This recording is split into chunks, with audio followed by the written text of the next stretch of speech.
This is also important, and I think I should have said this first. Be on time. In the United States, time, if you've heard the statement time is money, it is serious when you go abroad. Because when you reach at work, you clock in. When you're ready to leave, you clock out. And if you go late, you're gonna lose money. So if you just think about it, work starts at 9 and you reach at 11, you're gonna lose money. So work starts at 9 and ends at say 4 p.m. You reach at 9:30 or you reach at 10 and you leave at 4 too. What's gonna happen? You're gonna lose money.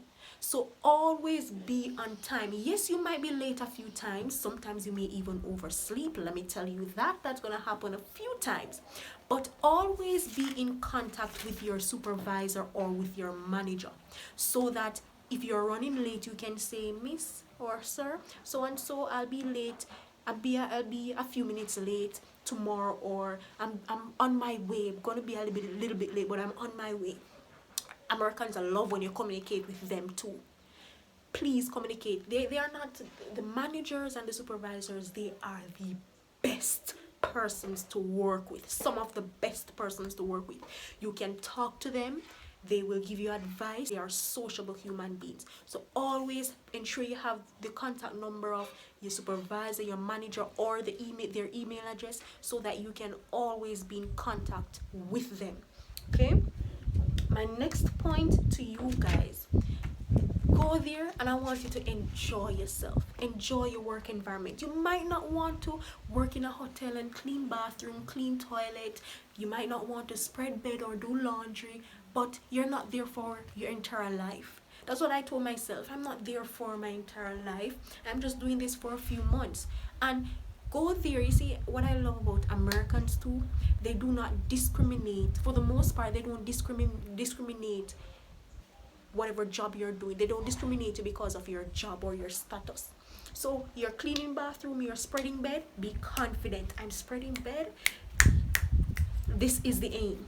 Alright guys, don't forget that. That is the aim. So you go there, you be yourself, you be confident, you enjoy yourself, you interact as well with your employers and with your co-workers too. Don't be so selfish that you are afraid to talk to other persons. I share another story with you. So I was in the airport, and then this person come up to me like he was saying, hi. He's an American. He goes, hi. I'm like, hi. I mean, it's my first time traveling. I didn't start working as yet. I was just going to the location, and he was like, hi. I'm like, hi. And was starting to talk to me. I found it a little bit weird because it's my first, like, nobody ever come to me like that and just joyful and telling me hi and wanna just talking to me like we've been friends for years. It was a little bit weird, but now I understand. So don't be afraid the moment you step on that plane. Remember, be yourself, yes, but be sociable and be pleasant.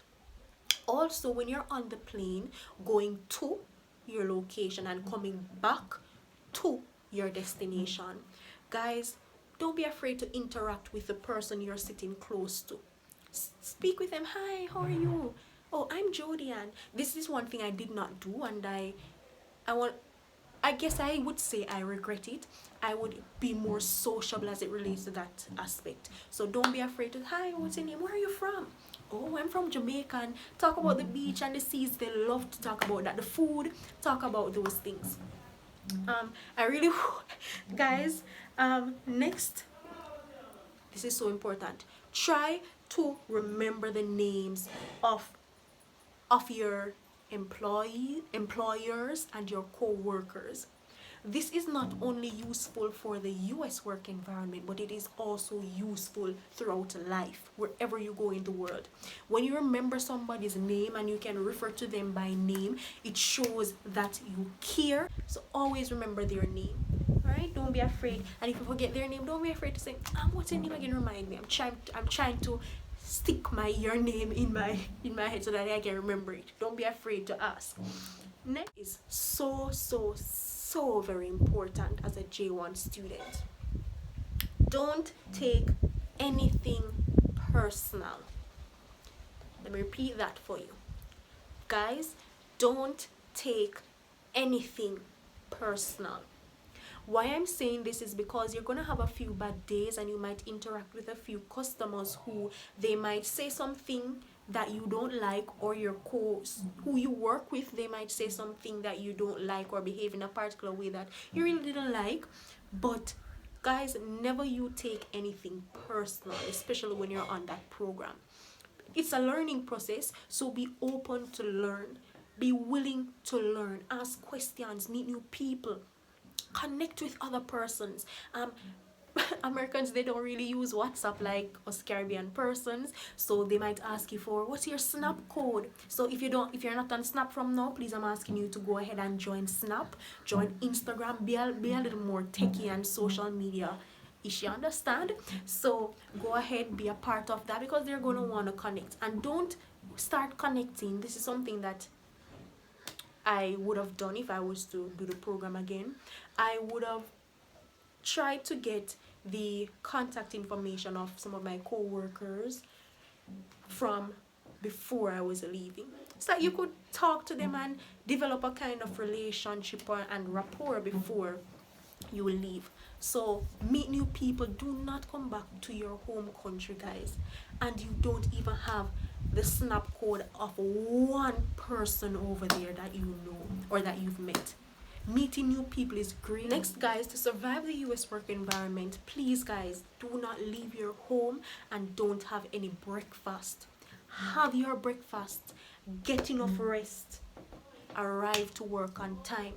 Now, you're going to, so the US work environment, it's ongoing, it's fast paced. It's not like, I'm from Jamaica, so it's not like Jamaica where you sit down and the day, sometimes it's going fast and some days very slow.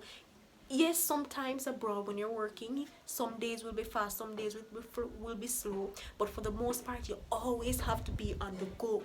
Do not go to work and you don't start your day without breakfast. Start your day with breakfast. Have a little lunch.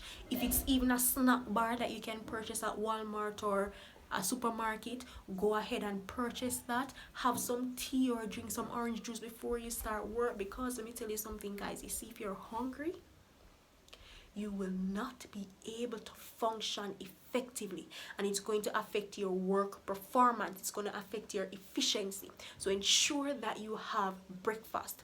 Important. I'm not saying, guys, that you should go ahead and make oxtail and rice and peas. I think you guys were watch my last video where I was giving you a few budgeting tips, and I'm gonna do some more. I'm gonna give you some more budgeting tips in my next videos.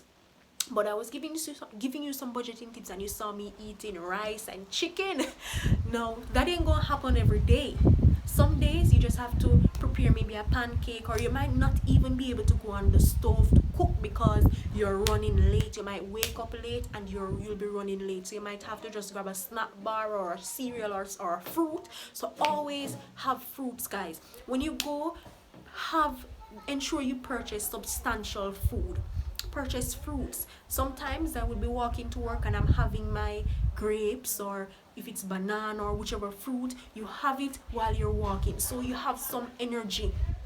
So your glucose level can be up and you will be ready for the day. Do not start the day without breakfast. You might be tempted to do it sometime, but please, guys, don't do it. Have something to eat, because if you start the day without breakfast, it's going to affect your performance, and then your manager or supervisor, they're going to come to you now and tell you, come on, you need to hurry up, especially if you're working in a hotel. And there you have it, part 1 and part 2. If you did not watch part 1, please, the link is in my bio. You can click the link and go ahead and watch part 1. I really do hope that this topic on how to survive the US work environment as a J1 student was helpful, and always feel free to go ahead and rewatch. If you have any questions, any question at all regarding the program, feel free to ask me and I will answer. Alright, guys, thank you for watching. Don't forget to subscribe, and I'll be cutting. See you now in my next video. Bye, guys.